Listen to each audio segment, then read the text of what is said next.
There are moments in life when the hostility directed toward you feels overwhelming, confusing, and deeply personal.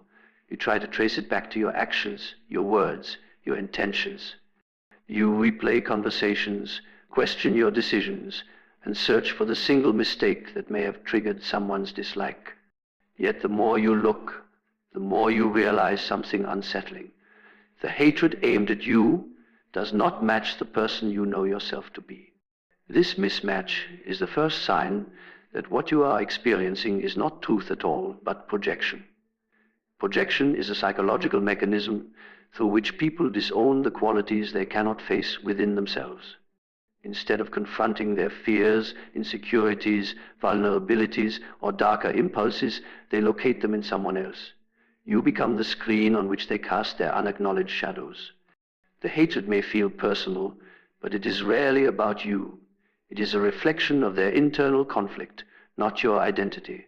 When people project, they are not responding to your actual nature or behavior. They are responding to the emotional turbulence inside them. Your confidence may remind them of their self-doubt. Your independence may activate their feelings of inadequacy. Your authenticity might provoke discomfort because it exposes the artificial roles they rely on. In these moments, hatred becomes a defensive maneuver, a way for them to avoid facing their own contradictions. This is why hatred often accelerates at the exact moment you begin to evolve. As you grow, you disrupt the psychological balance others depend on. Your transformation becomes a mirror they did not ask for. When you rise, they are forced to confront where they have not. When you become more aware, they feel the weight of their own unconsciousness. When you choose truth, they feel threatened by what their own truth might reveal. And instead of acknowledging their discomfort, they place it on you. The human mind prefers the familiar, even when the familiar is dysfunctional. So when someone's presence subtly challenges the stories others cling to, the mind reacts with resistance. Hatred becomes a way to restore comfort. If they can make you the problem, they can avoid examining their own unresolved pain. You become the container for what they fear to look at. One of the most important insights to understand is that projection works silently. Most people are unaware they are doing it. They genuinely believe their distorted perception is reality. If they have not confronted their own anger, they see you as aggressive. If they carry unhealed jealousy, they assume you are competitive. If they repress their own selfishness, they decide you are the selfish one. The qualities they fear in themselves become the qualities they insist they see in you. This dynamic becomes even more intense when you embody traits others secretly wish they had. People project not only what they reject in themselves, but also what they desire and suppress. Your strength may remind them of their weakness. Your inner peace may highlight their internal chaos. Your clarity may illuminate the confusion they work hard to hide. The result is often resentment disguised as moral judgment, criticism masking insecurity, or dislike fueled by envy. Understanding projection does not make hatred easier to experience, but it does make it clearer. It allows you to step out of the emotional trap of taking everything personally. Instead of asking, why do they hate me? You begin to ask, what in them is reacting to me? This shift is liberating because it returns your power. It protects your self-esteem from becoming entangled with someone else's psychological struggles. Most importantly, it helps you stay anchored in your own reality, rather than slipping into the distorted reality others try to impose on you. When you understand projection, you stop fighting shadows that were never yours to carry. Rejection is one of the most painful human experiences, yet it carries within it a form of clarity that nothing else can provide. When someone pulls away from you, dismisses you, undermines you, or chooses not to value you, the immediate impulse is to interpret it as a personal failure. You wonder what you did wrong, what you should have done differently, or why you were not enough for them. But when rejection is examined through the lens of psychological depth, it becomes evident that it is not simply an external event, but a mirror reflecting the inner landscape you may have ignored. The discomfort of rejection is so powerful because it activates the parts of you that long for approval, validation, and belonging. These needs are ancient and rooted in the earliest experiences of attachment. When someone withdraws their acceptance, it awakens old wounds that were never fully resolved. This is the mirror. Rejection does not merely show you who is leaving. It shows you the parts of yourself you abandoned long ago. It reveals where you still seek external permission to feel worthy, where your self-esteem is fragile, and where your identity depends on how others respond to you. Most people assume that rejection is a statement about their value, but in truth, it is often a statement about their unresolved insecurities. The feelings stirred within you are not created by the person rejecting you, they are awakened by them. The mirror does not lie. What hurts is not the absence of someone else's acceptance, it is the absence of your own. Rejection reflects back the internal spaces where you have not yet learned to stand firmly in yourself. At the same time, rejection also reveals something crucial about the other person. People reject what they do not understand, what they cannot handle, or what they are not prepared to meet. Sometimes the very qualities that make you valuable, your strength, honesty, sensitivity, depth, or independence, may be overwhelming to someone who has not developed those qualities within themselves. When you grow, evolve, or change, not everyone can follow you. The mirror reflects this too. Rejection often says more about someone else's limitations than about your shortcomings. There is a revealing paradox hidden in these moments. You believe you are being pushed away because you are unworthy, when in reality, you are often being rejected because you are evolving beyond the level someone else is comfortable with. The mirror shows you not just your insecurities, but also your growth. It helps you see who can walk beside the person you are becoming and who must remain attached to the version of you that no longer exists. Rejection also exposes your patterns. It reveals where you may have sought validation instead of connection. It shows where you may have compromised yourself to maintain acceptance. It illuminates the places where you abandoned your boundaries, your authenticity, or your inner voice in hopes of keeping a relationship intact. The mirror presents truths that are easy to ignore when everything feels harmonious, but impossible to avoid when someone decides they no longer want you in their world. When viewed clearly, rejection becomes an invitation, a chance to reclaim the parts of yourself that were never meant to depend on the fluctuating approval of others. It challenges you to face the fear of being alone, to build your own sense of worth, and to choose yourself with greater conviction. The psychological mirror forces you inward, urging you to confront the stories you have believed about yourself and rewrite them from a place of strength rather than fear. Rejection feels like a door closing, but its true purpose is different. It turns your gaze back toward your inner world, demanding that you recognize both the wounds that need healing and the strengths that are emerging. It is never just an ending. It is a reflection, a clear, unfiltered glimpse into the parts of you waiting to be understood, accepted, and reclaimed. There is a profound moment in every person's life when the noise of the world fades, the familiar connections loosen, and the companionship you once relied on begins to dissolve. What appears on the surface as loneliness or abandonment is often a deeper psychological and spiritual process unfolding. Isolation, though uncomfortable, is one of the most transformative stages a human being can experience. It strips away distractions, exposes the truths you've avoided, and forces you into a level of self-awareness that everyday life rarely demands. This is why the awakening of the soul so often begins at the exact moment isolation enters your life. People tend to associate isolation with weakness or failure, imagining that being alone means something has gone wrong. But in reality, isolation tends to appear when everything is about to go right, when old identities are no longer aligned with who you are becoming, when outdated relationships cannot match your emerging authenticity, or when external validation loses its power over you. Isolation becomes the natural bridge between your old self and your deeper, awakened self. It is not a punishment, but an initiation.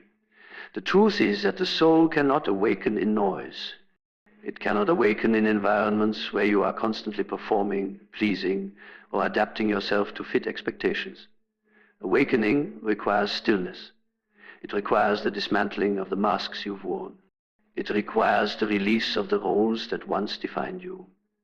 When isolation begins, these false structures start to fall away, and in their absence, you begin to meet yourself in a way you may never have before. This encounter with the self is often the first sign of awakening. In the quiet, you begin to hear the emotions you suppressed, the dreams you postponed, the truths you silenced to maintain harmony.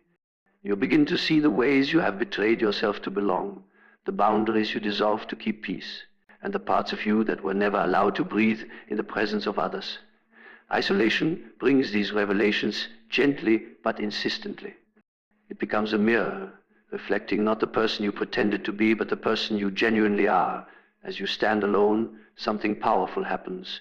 You begin to understand your own inner voice. At first, it may feel unfamiliar or even frightening because you spent so long hearing everyone else's voices, what they expected, what they advised, what they demanded. But gradually, the inner voice grows stronger, steadier, and wiser. It guides you not toward who the world wants you to be, but toward who your soul has always been waiting for you to become. This inner voice is the beginning of inner authority, and inner authority is the foundation of awakening. Isolation also teaches you a kind of emotional independence that few people ever achieve. When you realize that your worth does not depend on who stays or who leaves, when you discover that you can meet your own needs without collapsing into despair, you develop a strength that cannot be taken from you.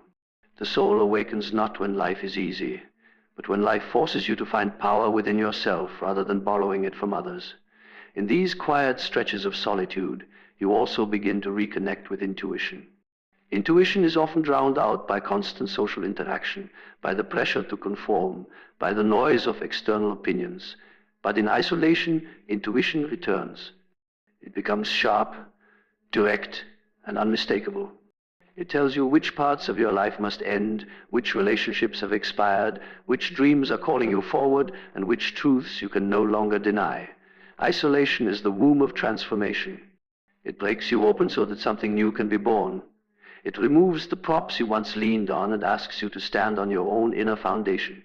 And in that standing, in that meeting with your true self, the soul quietly, steadily, inevitably begins to awaken. There is a common belief that the greatest battles we face come from the outside, difficult people, challenging circumstances, hostile environments, or unexpected obstacles.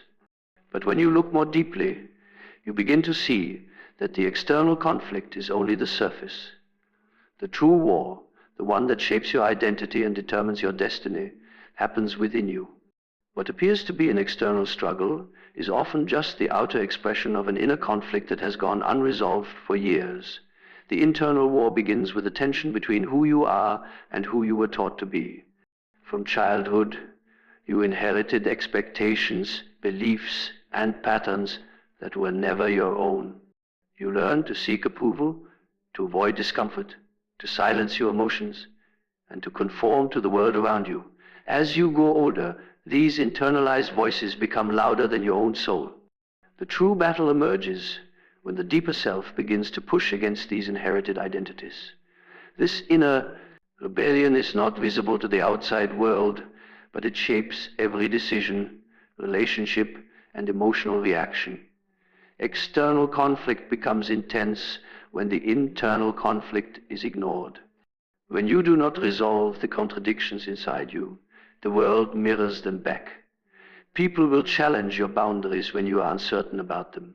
Situations will demand your strength when you do not believe you have any. Life will force you to choose truth over comfort when you are afraid to face yourself. What seems like external pressure is often life's way of pushing you toward the internal truth you have avoided.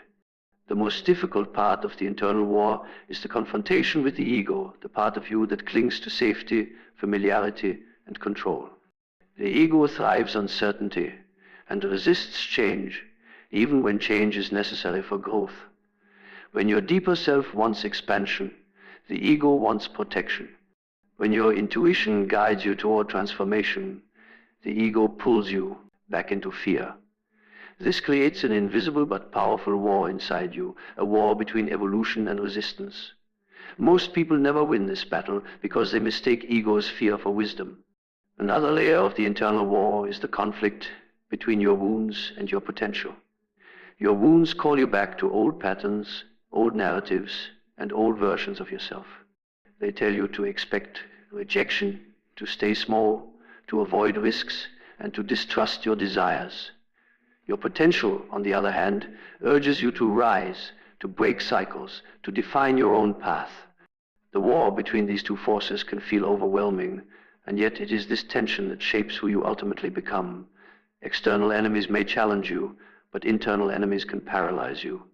Self-doubt, insecurity, guilt, shame, and fear of judgment are the true adversaries of the human spirit.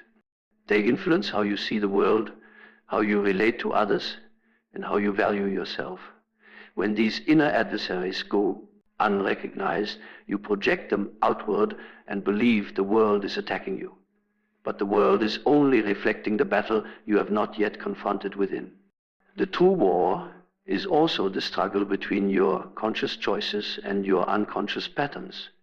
You may consciously want peace, success, or love, but your unconscious may still be holding on to beliefs that sabotage these desires. Until you bring these hidden patterns into awareness, they will quietly direct your life. This is why self-awareness is one of the most powerful forms of strength. It disarms the internal forces that work against your growth. When you finally understand that the real conflict lies within, you stop wasting energy trying to control the external world. Instead, you turn inward and begin to transform the beliefs, fears, and wounds that have shaped you. As the internal war begins to resolve, the external world shifts. You react differently, you choose differently, you see differently. What once felt like opposition becomes clarity. What once felt like attack becomes insight. What once felt like chaos becomes alignment. There comes a point in life when you realize that the constant effort to please everyone has slowly drained your strength, blurred your identity, and weakened your inner voice. The need to be approved, accepted, and liked becomes a quiet form of self-betrayal. You shapeshift to avoid conflict, soften your truth to avoid discomfort, and offer pieces of yourself to maintain harmony that benefits everyone but you. Yet, beneath this behavior lies a deeper psychological reality. You cannot be powerful and pleasing at the same time. True power begins the moment you stop living for the comfort of others. People-pleasing is not simply kindness. It is often a survival strategy formed early in life. Many learn to earn love by being good, obedient, agreeable, or useful. You learn to keep your needs small so others feel comfortable. You learn to hide your pain so others are not inconvenienced. You learn to stay quiet because your voice feels like a threat to the stability around you. Over time, this becomes a pattern that feels natural, even though it slowly erodes your personal power. You begin to believe that your value comes from how well you keep others happy, not from who you truly are. The real shift happens when you recognize that pleasing others is not an act of love, but an act of fear. You fear rejection, so you adapt. You fear disappointment, so you overextend. You fear conflict, so you compromise your truth. You fear being misunderstood, so you silence your authenticity. Each fear creates another layer of self-abandonment. The more you please, the more disconnected you become from your inner voice, and the more disconnected you are, the weaker you feel. Power returns when you reclaim your right to disappoint others. This is one of the deepest psychological turning points a person can experience. You begin to understand that someone else's discomfort is not your responsibility, and someone else's opinion is not your identity. The moment you stop adjusting yourself to fit the expectations of others is the moment your true self finally has space to breathe. You become powerful when you set boundaries without guilt. A boundary is not a wall, it is a declaration of self-respect.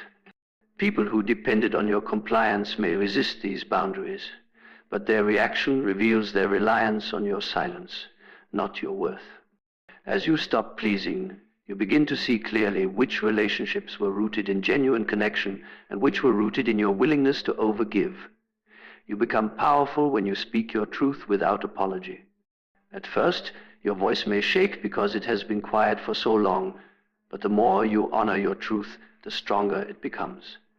You begin to notice how deeply people-pleasing had muted your wisdom, creativity, intuition, and confidence.